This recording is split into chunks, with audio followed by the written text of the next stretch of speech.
নবীজি দুইটা চোখের পানি ছেড়ে ছেড়ে কাঁদে, দুইটা চোখের পানি ঝরঝর করে ধারায়, আর বাবা বাবা বলে তাকাইয়া তাকাইয়া থাকে।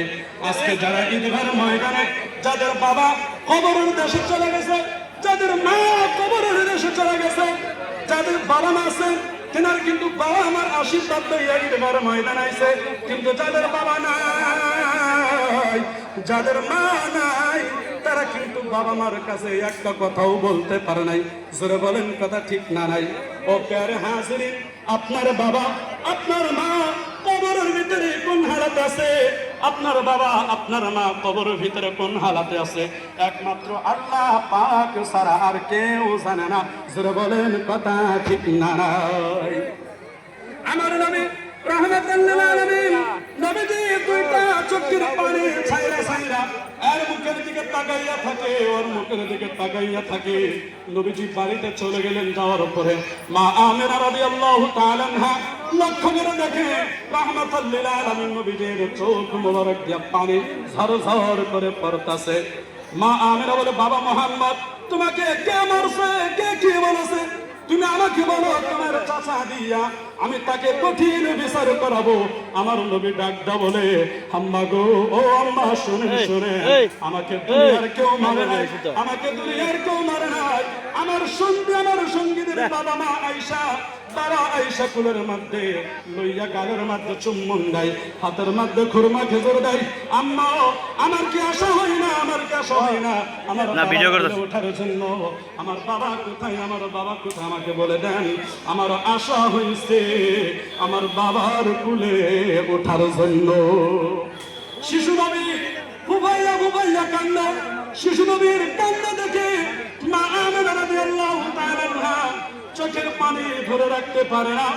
মা আমিনা রাদিয়াল্লাহু তাআলা আনহা কান্দিতেছে আর বলতেছে, বাবা মুহাম্মদ, চলো চলো তোমার বাবার কাছে নিয়ে যাই। রাহমাতুল লিল আলামিন নবীজিকে রাসূলের বাবার কবরের পাশে নিয়ে যাওয়া হলো। তিনার বাবার কবরের পাশে নিয়ে যাওয়ার পরে রাহমাতুল লিল আলামিন নবীজিকে বলল, বাবা মুহাম্মদ, তোমার বাবা এই জায়গায় শুয়া ঘুমাইতেছে। রাহমাতুল লিল আলামিন বাবার কবর দেখা আর চোখের পানি ধুইরা রাখতে পারে নাই, কবরের উপরে জড়াইয়া পড়ে গেছে। আমার নবী বাবা বাবা বইলা দেখে, কিন্তু কবর থেকে সারা দেয় না। রাহমাতুল লিল আলামিন নবীজি বাবা বইলা বাবা বাবা বইলা দেখে, কিন্তু কবর থেকে সারা দেয় না। আমার আল্লাহ রাব্বুল আলামিন জিবরাইল বলে, জিবরাইল, ও জিবরাইল, যাও যাও, আমার বন্ধু যদি এরকম ভাবে কান্দে আমি আল্লাহ কিন্তু ঠিক থাকতে পারবো না। ও জিবরাইল, তুমি যাও যাও, সবরের পাখা লইয়া আমার বন্ধুকে তুমি বাতাস করো। জিবরাইল আমিন আয়েশা নবীজিকে সবরের পাখা দিয়ে বাতাস করে, কিন্তু নবীজি চোখের পানি ধরে রাখতে পারে না, নবীজি কান্না বন্ধ করে না। আমার নবী একটাই শব্দ বলে, বাবা বাবা। নবীজি বলে, সকল সন্তানদের বাবা আয়েশা কুলে নয়, কিন্তু আমার ইচ্ছা লাগছে বাবার কুলে ওঠার জন্য, আমার ইচ্ছা লাগছে গালের মধ্যে চুম্বন খাওয়ার জন্য। ও প্যারে হাজিরিন, আমার আল্লাহ রাব্বুল আলামিন রাহমাতুল লিল আলামিন নবীজিকে ডাকতে বলে, ও হাবিব, শুনেন শুনেন, আমি পৃথিবীর জগতের ভিতরে আপনাকে এতিম বানায় পাঠাইছি, কিন্তু শুনেন শুনেন, শুধু এতিম নয়, আপনি হাবিবকে আমি আল্লাহ সারা জগতের ইতিমদের জন্য, সারা জগতের ইতিমদের সরদার বানায়া আমি আপনাকে দুনিয়ার ভিতরে পাঠাইছি। জোরে জোরে বলি সুবহানাল্লাহ। আপনারা হাজির, আমার আল্লাহ ডাকতে বলে, ও হাবিব, শুনেন শুনেন, যদি আপনার কোনো একটা উম্মত আপনাকে এই দিন নবী বলে যদি অন্তর থেকে যদি ভালোবাসে, আমি আল্লাহ ওয়াদা করলাম, আমি আল্লাহ আপনার কাছে ওয়াদা করলাম, ও হাবিব শুনেন শুনেন, আপনার উম্মতকে আমি বিনা হিসাবে জান্নাতে কইরা দেব। জোরে জোরে বলি সুবহানাল্লাহ।